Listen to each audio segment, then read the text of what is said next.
Yo, what's up guys? We're back dito sa aking channel. So this time, bali may ginagawa tayong fabrication ng ED door. So we're using ED section na PCW or puti. Bali pakita ko sa inyo yung details or yung pamamaraan natin kung paano natin dinidiskartehan ang paglagay ng loading arm dito sa kanyang ED top rail, dahil nga po yung kadalasan natin ginagamit is ED bottom rail. Ito rin po yung ating ginagamit sa ibabaw na bahagi or top rail. Ayan, pero bago tayo magpatuloy dito sa ating video, kung bago lang kayo dito sa aking channel, please subscribe and then palike and share na rin yung ating video at huwag kalimutang i-click ang notification bell para always updated kayo sa mga future upload natin kagaya nito. So tara mga peeps, let's do this. So ito na yung ating mga materials. Bali nakat ko na po siya according sa kanyang mga sukat. Bali yung kabuang height nitong ating opening is 83 3/4 and then yung width is 838 1/4. Bali yung total width measurement ng ating door is 36 inches. So yung height measurement ng ating ED door, wait lang mga tips, ayan, bali 8158.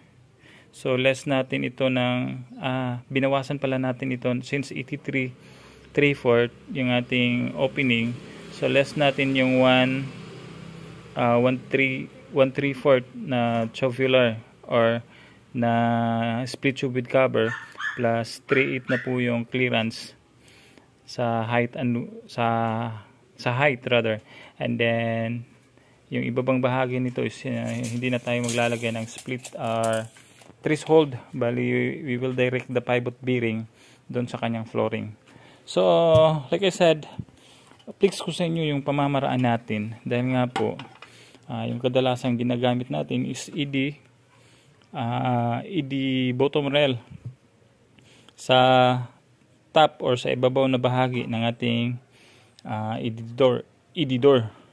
So ayan, bali ito yung ating ginagawang technique or pamamaraan since overlap po ng masyado itong loading arm ng ating entrance door or ED door is ilalagay natin dito.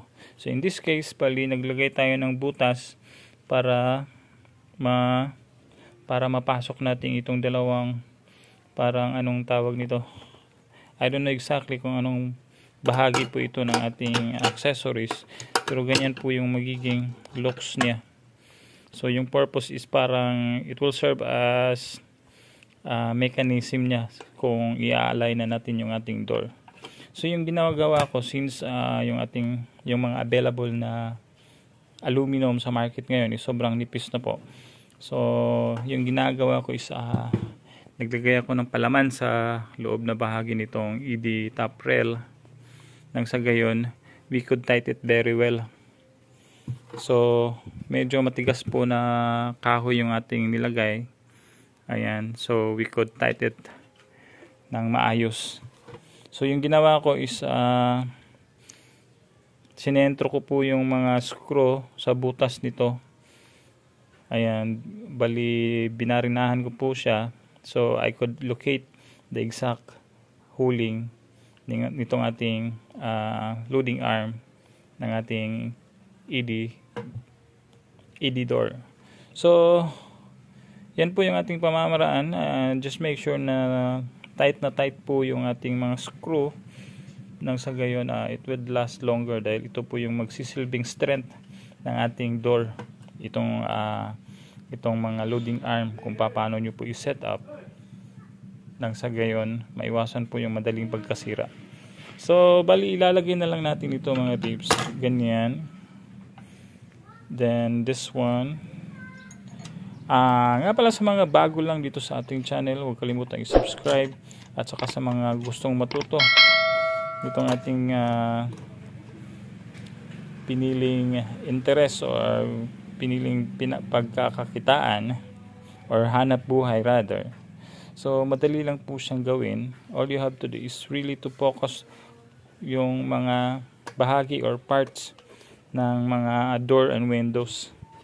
Yan po yung sikreto, dahil kung hindi nyo po alam yung materials, definitely wala po tayong mabubuong mga door or bintana, dahil nga po hindi tayo aware sa mga possible materials na gagamitin natin. So in this case, medyo nag-lost thread po yung screw na intended po dito. So since may nakita ko na medyo mataas, so ito na lang po yung ating ginagamit. Tight lang natin mga pips.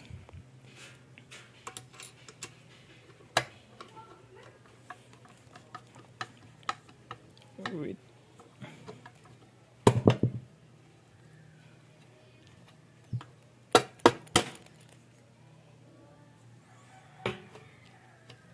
Nga pala, today is Sunday.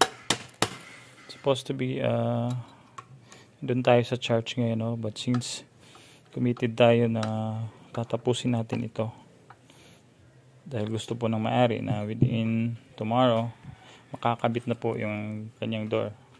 So ayan, kung napapansin nyo po, may butas po dyan, dahil nga po medyo pahirapan po yung pagkakabit ng bracket or pagkakabitan ng strength nitong ating ED top rail. Ito po yung disadvantage pag ito po yung ating ginagamit, dahil nga po medyo kumbaga hindi siya ganun durable, pero ginawan pa rin natin ng pamamaraan. So ito yung naging result ng ating sasaliksik. Tama ba yun? Pagsasaliksik. So ito yung naging option ko po. Bali, dalawang bracket. This one is 3/4 by 3/4 and this one is 1 inch by 1 by 1/8. So itong butas nito, yan po yung paglalagusan ng gagamitin nating screw na ito. This one natatagos po dito sa kanyang bracket, nang sa gayon kahit papano we could light it very well. So ganyan po yung magiging result niya, guys. Ayan, and then I already have a hole in here. Bali, ito po yung access natin sa pag-adjust ng ating ED door. So since wala tayong cameraman, so gagawin ko muna ito and then pakita ko sa inyo yung possible result. Much later. So ito na po yung result ng ating ginagawang pagbubuo nitong ED door using ED top rail dito sa kanyang ibabaw na bahagi. So ini-specify ko po na